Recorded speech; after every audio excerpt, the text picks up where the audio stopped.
দেখুন, এখনই আমাদের বলার কিছু নেই। আমরা আগেও বলেছি নো এসআইআর নো ভোট।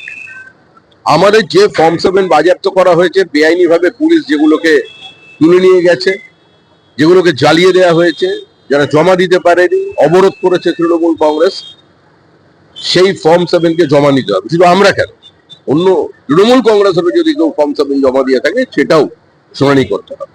কিন্তু এখনো পর্যন্ত সে কাজ সম্পূর্ণ হয়নি। যতক্ষণ পর্যন্ত সে সম্পূর্ণ না হয় ততক্ষণ পর্যন্ত আমাদের বলার কিছু নেই। পশ্চিমবঙ্গের মানুষকে ত্রুটি মুক্ত, ভেজাল মুক্ত ভোটার লিস্ট উপহার দেওয়ার দায়িত্ব নির্বাচন কমিশনের। এটা তাদের দায়বদ্ধতা এবং আশা করি সেটা তারা পালন করবেন। আমরা আস্থা রাখছি এখনো তাদের উপরে যে তারা এই কাজটি সম্পূর্ণ করতে পারবে। কিন্তু আবার বলছি, জ্ঞানেশ কুমার সাহেবের পশ্চিমবঙ্গে আসার প্রয়োজন আছে। কিভাবে এসআইআর চলছে 12টি রাজ্যে এবং পশ্চিমবঙ্গের সঙ্গে সেগুলোর ব্যতিক্রম কোথায়, সেটা তাকে দেখতে হবে।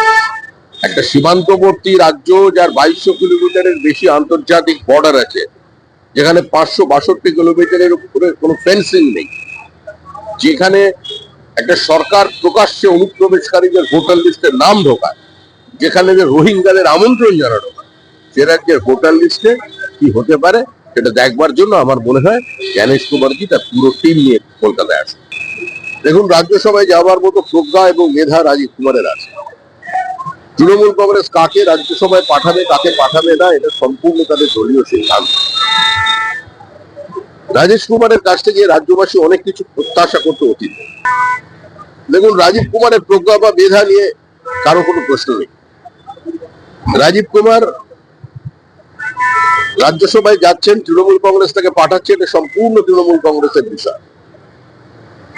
কিন্তু রাজীব কুমারের মতো একজন মেধা সম্পন্ন ব্যক্তি, আইনজ্ঞ, আপরাইট পুলিশ অফিসার, যখন তিনি সব জেনেও দায়িত্ব নিয়ে মুখ্যমন্ত্রীর প্রতি আনুগত্য জানাতে ইডির কাছ থেকে ফাইল ছিনতাই অংশগ্রহণ করেছিলেন, তো তার পুরস্কার তো পাবেনই তিনি, সেটা পেয়েছেন। সব শেষ হোক, অনৈতিক ভাবে কিংবা একটা পলিটিক্যাল ভেন্ডেটা নিয়ে তো কেউ নির্বাচন কমিশন কাজ করছে না, যেটা করছে তৃণমূল কংগ্রেস, যারা আক্রমণ করছে, পুরো ব্যবস্থাটাকে ধ্বংস করার চেষ্টা করছে এবং চালিয়ে যাচ্ছে, যাদের কারণে আজকে রাজ্যের মুখ পুড়েছে।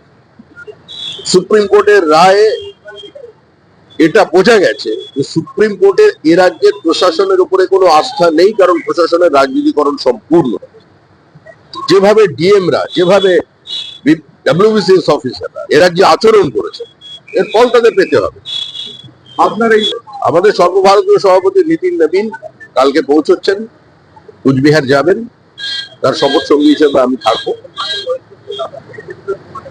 কালকে আমাদের মিটিং এর পর কুচবিহারে, শিলিগুড়িতে বেশ কিছু মানুষের সঙ্গে তিনি দফায় দফায় বৈঠক করবেন, সে কারণেই যাওয়া।